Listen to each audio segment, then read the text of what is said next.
Alors,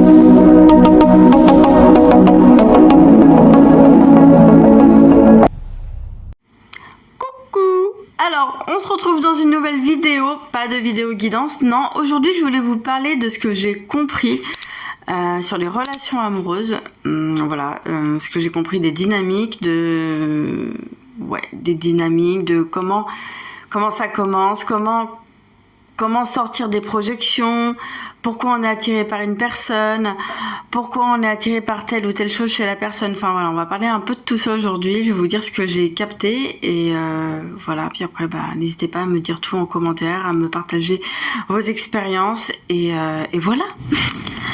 Alors, première chose que j'ai compris sur les dynamiques, les relations amoureuses, c'est que très souvent, et moi ça c'est un truc que j'ai remarqué, c'est que dès qu'on est attiré par une personne, on va rentrer forcément dans la phase de séduction, on arrive face à la personne, on bombe le torse, enfin il y a toute cette dynamique de allez, on va les séduire parce qu'on a quelqu'un en tête. Moi personnellement, vraiment ce truc là maintenant ça me met trop mal à l'aise, vraiment beaucoup trop mal à l'aise, parce que ça va jouer sur quoi? Forcément ça joue sur l'ego. L'ego a besoin de séduire, et faut pas oublier que la séduction ce n'est d'autre que de la manipulation. Donc tout ce qui est manipulation, voilà, enfin moi je parle de mon expérience, hein. Franchement j'y arrive plus en fait, je suis pas à l'aise avec ça, pas à l'aise avec tous ces jeux d'ego, de devoir séduire. Alors je sais qu'il y en a beaucoup qui vont se dire attends mais n'importe quoi elle, bien sûr qu'on est obligé de séduire, on passe toujours par là. En fait je vais vous dire, je suis un peu sortie de ma zone de confort il y a quelques années, il y a 1 an à peu près. Il y a 1 an j'ai été dans une relation. Je vais vous dire un peu comment ça s'est passé en gros, hein. Vraiment on va rester dans les grandes lignes parce que c'est pas très intéressant le reste, mais c'est moi qui est venue vers la personne, pas pour la draguer, parce que je l'ai pas du tout draguée en fait. J'y suis allée direct, de front, droit, on va droit au but. Quand on a quelque chose en tête, quand on pense à quelqu'un, quand quelqu'un nous intéresse, on y va. Et c'est ce que j'ai fait. Je me revois encore, j'étais en face de lui un jour sur son fauteuil et je lui ai dit, je vais vous dire, je lui ai dit, j'avais les joues rouges, j'étais pas bien, pas à l'aise, les joues rouges, j'avais les mains qui tremblaient, mais bien sûr, il y avait tout ça, forcément, il y avait des peurs, c'est normal, hein, quand on se montre comme ça, vulnérable, on a un petit peu peur. Et j'ai dit à la personne qu'elle me plaisait. Bref, il y a eu une relation après entre nous, mais voilà, pour vous dire, j'y suis allée, mais direct. C'est pour ça que je vous dis, il faut... Après, ça demande aussi... de la conscience, vraiment une vraie ouverture de conscience sur les jeux, en fait, les jeux d'ego, les jeux de manipulation, les jeux de séduction, bref, tout ça. Si vous voulez en sortir, c'est ce qui va peut-être se passer un jour. Si quelqu'un vous intéresse, vous allez aller voir direct la personne et lui dire moi tu me plais, voilà. Bref, alors je parle de ça, mais ça va être en lien avec cette première chose, c'est de vous poser la question quand il y a quelqu'un que vous avez en tête, quelqu'un qui vous attire, quelqu'un qui... il y a une attraction qui vous attire, qui vous plaît. Pourquoi la personne vous plaît? Pourquoi vous la convoitisez? Pourquoi? Pour quelle raison? Il y a quoi derrière? Vous allez me dire, mais elle le fait exprès. Mais en fait, il y a quoi derrière? Quand je dis il y a quoi derrière, bien sûr, vous avez envie d'être en relation amoureuse avec la personne. Elle vous attire, elle vous plaît, vous voulez être avec elle. Mais pourquoi en fait? Posez-vous réellement les questions. Quels sont vos besoins là du moment? Parce que là, il y a peut-être un besoin ou plusieurs besoins que vous avez besoin d'aller combler, et vous pensez que la personne que vous convoitisez là, va pouvoir remplir ça. Est-ce que vous imaginez le rôle que vous lui laissez, le rôle que la personne va devoir porter pour vous? Mais la personne, elle a déjà ses propres blessures, ses propres casseroles. Elle n'aura pas envie de... Non, elle n'aura pas envie. Surtout s'il y a eu un passif assez lourd, elle aura pas envie de se casser le cul dans une autre relation pour pouvoir aller jouer l'infirmier ou l'infirmière. Hein. Je vous le dis direct, posez-vous la question de pourquoi vous convoitisez cette personne réellement. Posez-vous la question, quels sont mes besoins? C'est quoi mes besoins là? Pourquoi j'ai envie d'être avec elle, avec cette personne? Est-ce que derrière vous avez un besoin de donner? Il y a un grand besoin d'être dans le don de vous-même. Alors là, on va dire ça part vraiment d'une bonne intention, mais posez-vous réellement la question d'où vous partez. Est-ce que vous partez d'un point creux ou d'un point rempli? Si vous êtes rempli, ça déborde tellement que vous avez besoin de partager, allez-y. Hein. Vraiment, je pense qu'il n'y a rien à perdre, il faut y aller. Mais si vous partez d'un endroit creux où il y a un manque, des carences, des blessures d'abandon, blessures de rejet, blessures d'attention, j'ai besoin d'attention, peut-être que vous voyez que la personne vous voit. Et c'est là aussi qu'on convoitise quelqu'un. Parce qu'il suffit juste qu'une personne vous montre qu'elle vous a vu sur certains points, qu'elle a vu, on va dire, ce que vous êtes capable de faire, qu'elle a vu votre âme, voyez, votre âme. C'est pas parce que la personne a vu votre âme qu'il faut tout de suite ouvrir toutes les portes, toutes les fenêtres et vous laisser embarquer dans la relation parce que la personne vous a vu. Là encore, il y a encore une blessure d'être vu, une blessure, j'ai besoin que l'autre me voie, j'ai besoin d'attention. Posez-vous la question, comment moi je peux aller me donner ce besoin d'attention?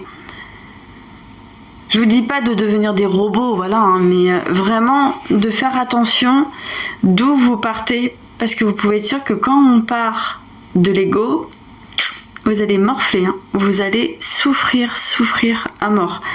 Clairement. Essayez de vous poser toutes ces petites questions. Pourquoi je convoitise cette personne? Est-ce que parce qu'elle me fait penser à quelqu'un que j'ai connu par le passé, une ancienne relation amoureuse? Ah, ça me donne envie de refaire le film.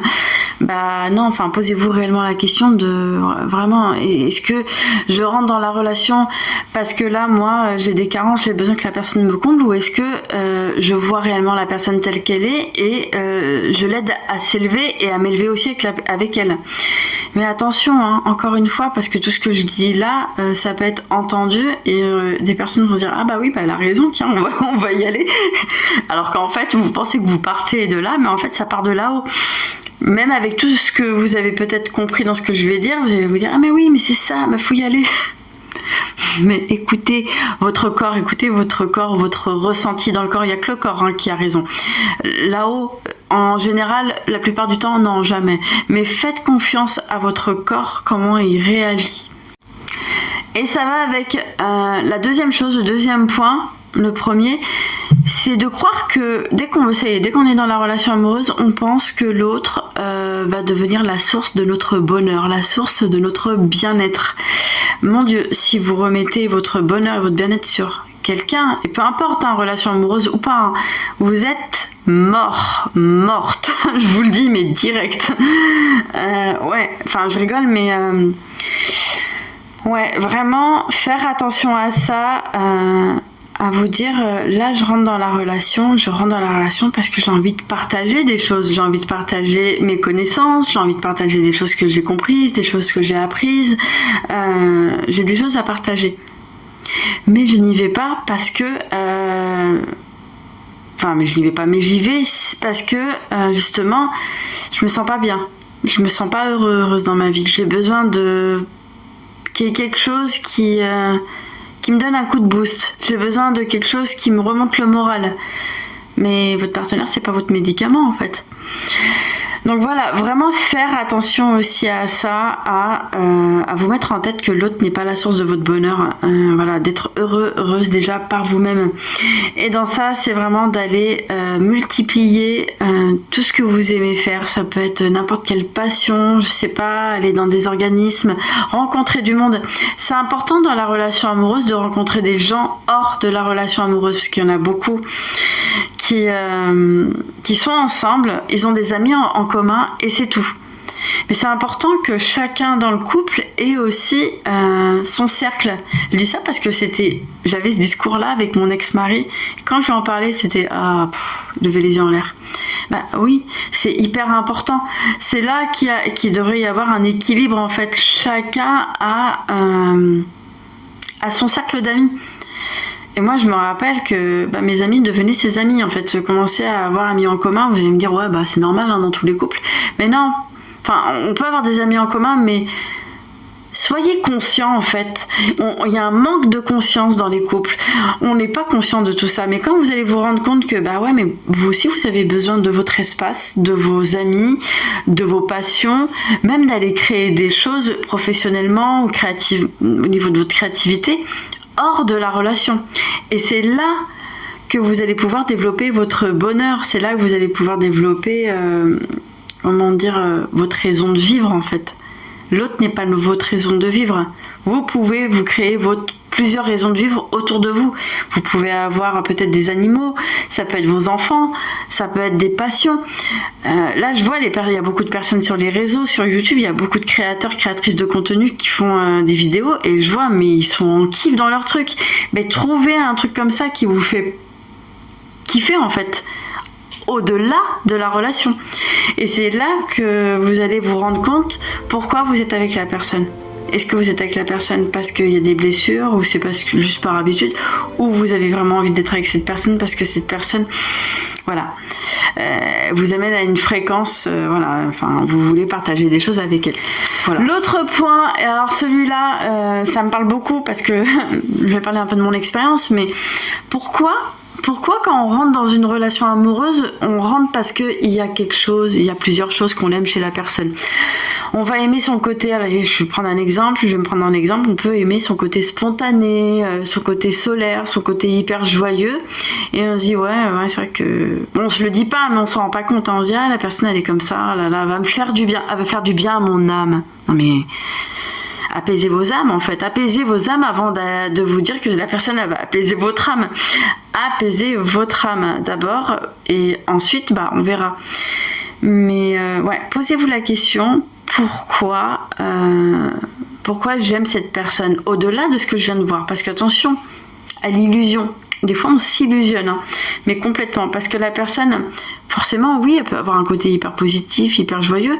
Mais n'oubliez pas, et ça c'est un truc que j'ai capté dans ma pratique bouddhiste, souvent, je l'ai vu dans un livre bouddhiste, où on voit la femme qui dit à son mari, oh là là, je t'admire sur telle ou telle chose, elle lui dit qu'elle est en admiration face à lui, et lui dit, oui, mais n'oublie pas que j'ai aussi une part d'ombre. En fait, toujours se ramener à la réalité, à sortir de l'idéalisation et aller vers plus de pragmatisme, en fait, dans le couple. Parce qu'ici, il n'y a pas de pragmatisme, mon Dieu, on se noie dans les émotions, dans l'idéalisation, voilà. Mais vraiment, vous posez la question, pourquoi je rentre dans la relation? Pourquoi? Parce que il y a ces choses-là qui nous attirent. Et il y a un truc que je remarque, c'est qu'on est attiré par une personne qui est hyper spontanée, hyper joyeuse. On rentre dans la relation, 5 ans après, la personne on la déteste parce que on la trouve trop enfant, trop naïve, trop spontanée, à prendre trop de place aussi. Et on a l'impression que on est un peu mis de côté. Il y a beaucoup ce truc-là. Donc là, dans ces moments-là, ouvrez votre conscience, dites-vous, mais pourquoi là maintenant ces choses-là chez elle ou chez lui ne me plaisent plus, alors que dans les débuts de la relation c'était quelque chose qui me plaisait. Est-ce que c'est pas vous? Est-ce que c'est pas vous qui avez changé? C'est pas l'autre, c'est vous? Même l'autre en changeant, mais vous le voyez pas, l'inconscient ne le voit pas encore. Mais si vous êtes dans cette réflexion à vous dire, là, non, là ça me plaît plus, là, comment il est, non, ça va pas le faire. non. Mais clairement, vous posez la question et vous dire, est-ce que c'est elle, lui, ou est-ce que c'est moi qui est en train de changer de perception? Et très souvent, c'est parce qu'on change de perception, on voit les choses différemment, parce qu'on évolue, on avance, on a nos prises de conscience, on a des blessures aussi qui s'apaisent grâce à la relation. Et oui, ça aussi, il y en a beaucoup, je pense, qui ne s'en rendent pas compte, que les relations amoureuses, c'est... Bon, il y en a d'autres, mais c'est quand même les relations les plus... les plus enseignantes, en fait. Elles nous enseignent beaucoup sur nous, sur qui on est. Quand je dis... Alors, j'aimais ça chez cette personne dans les débuts, j'aimais son côté spontané, son côté solaire, et là, maintenant, ce côté-là, il me saoule. Bah, posez-vous la question. Après, chacun fait comme il veut. Comme je dis à chaque fois, c'est une question de choix en fait. Posez-vous la question. Est-ce que vous vous autorisez à être spontané? Est-ce que vous vous autorisez à être joyeux? Est-ce que vous vous autorisez à être dans le même état d'esprit que la personne? Déjà, posez-vous la question. Hein. Quand vous arrivez à cette réflexion, vous dire oh là, ça commence vraiment à me saouler. Même, on va dire à l'inverse, les personnes qui sont hyper justement joyeuses, solaires, et qu'au bout d'un moment, elles regardent leur partenaire en se disant ouais, j'aimais bien le côté structuré, ça me rassurait dans les débuts, mais là, on s'ennuie, quoi. Moi, j'ai besoin de... Faut que ça bouge, quoi. Je m'ennuie, là. Bah, posez-vous la question. Est-ce que vous vous autorisez à être organisé, structuré, cadré? Est-ce que vous vous autorisez le cadre? Voilà, c'est une question. Hein. C'est juste une question. Après, si la réponse, bah, c'est non, c'est à vous de savoir si vous voulez le développer ou pas. Chacun fait ses choix en conscience. Est-ce que vous voulez développer ça ou pas? C'est vous, comme vous voulez. C'est vous avec vous, en fait. S'il doit y avoir un changement, c'est pour vous sentir bien avec vous-même. Vous, d'abord. L'autre, possiblement. On verra. Ensuite... Alors, c'est un peu le dernier point, c'est comment sortir de la projection, qu'on a sur l'autre et aussi sur le couple, parce que on se fait un idéal, et souvent c'est un idéal qui peut être opposé à ce qu'on a vu, dans notre enfance. Très souvent, on veut aller à l'opposé, on n'a pas envie de ressembler à nos parents. Très souvent, ça peut arriver, hein, ou des fois, bah, on est tellement, enlisé dans, on va dire l'éducation familiale qu'on garde cette loyauté à faire pareil comme nos parents. Et dans la projection, c'est vraiment d'aller vous poser la question qu'est-ce que je veux dans cette relation? Ça, c'est vraiment la question à vous poser qui va vous permettre de sortir de la projection, de vous dire mais qu'est-ce que je veux dans cette relation? Est-ce que j'ai envie de ressembler à mes parents? Est-ce que j'ai vu un autre modèle et j'ai envie de ressembler à cet autre modèle de couple? Ou est-ce que moi je fais à ma sauce, moi c'est moi, les autres c'est les autres c'est les autres, moi c'est moi, je fais comme je veux. Vraiment de vous dire mais moi pour moi qu'est-ce que je veux pour moi dans le couple? Si vous avez une idée de votre mode de vie, vous êtes, on va donner un exemple, vous êtes, je sais pas, auto-entrepreneur freelance, votre mode de vie, c'est je me couche tard, je me lève à 11h, 11h30, et après je démarre le travail, après je vais faire ma balade ou je vais faire du shopping, peu importe, et après rebolote le soir, je me couche très tard, et je me lève à 11h. Enfin, vraiment, vous posez la question de votre mode de vie. Si votre mode de vie va être aligné au mode de vie de votre partenaire. C'est toutes ces questions. C'est vraiment vous poser les questions de ce que vous voulez pour vous réellement dans votre vie, dans le quotidien. C'est-à-dire de revenir dans le présent, là. Vraiment de vous ancrer dans le présent et ce que vous voulez dans le présent, dans le couple. Et ça, je vais vous le dire, rien que cette réflexion, ça va vous sortir de la projection. On projette des choses qu'on idéalise, mais l'autre, voyez-le tel qu'il est. C'est pas simple, hein, mais voyez-le tel qu'il est. Et pour voir la personne avec qui on est en couple telle qu'elle est, c'est vraiment de se dire, et si j'étais pas en couple? À chaque fois. C'est comme un muscle qu'il faut, on va dire, rééduquer. À chaque fois, vous posez la question, et si j'étais pas avec lui ou avec elle en couple? Comment je ferais? Qu'est-ce que je ferais? Comment je fonctionnerais? Vraiment toujours vous poser la question. Il y a cette question-là, mais aussi des petits mantras pour vous aider à être plus en conscience dans le couple. Toujours à vous dire, à vous rappeler, ça c'est hyper important, à vous rappeler pourquoi vous êtes avec la personne. Pourquoi vous avez choisi cette personne réellement, hein, pourquoi? C'est quoi qui vous a attiré chez elle? Par exemple, je vais donner un exemple tout con. Moi, je sais que une personne avec qui je voudrais être en couple, ça serait une personne qui a professionnellement, je vais parler du côté professionnel, quelqu'un qui a de l'ambition, mais réellement de l'ambition, vraiment. Même s'il a peut-être des idées folles, je m'en fous en fait, peu importe les idées que la personne peut avoir, du moment que ça a du sens pour elle et du moment que la personne elle a de l'ambition, comme moi, il n'y a pas de problème, ça y va. Je vous donne ça comme exemple, mais ça peut être plein d'autres choses. vraiment vous poser tout plein de questions pour savoir réellement si vous êtes dans le vrai, dans le pragmatisme, ou si vous êtes en train de projeter des choses qui seront pas faisables en fait. Donc voilà pour cette vidéo, j'espère que ça vous a permis de réflexionner, sur le sujet, si ça vous a permis aussi d'avoir des déclics, des prises de conscience, n'hésitez pas à me dire tout ça en commentaire. Moi je vous dis à la prochaine, bisous bisous. Je sors de ma zone de confort en ce moment. Bon, je me calme.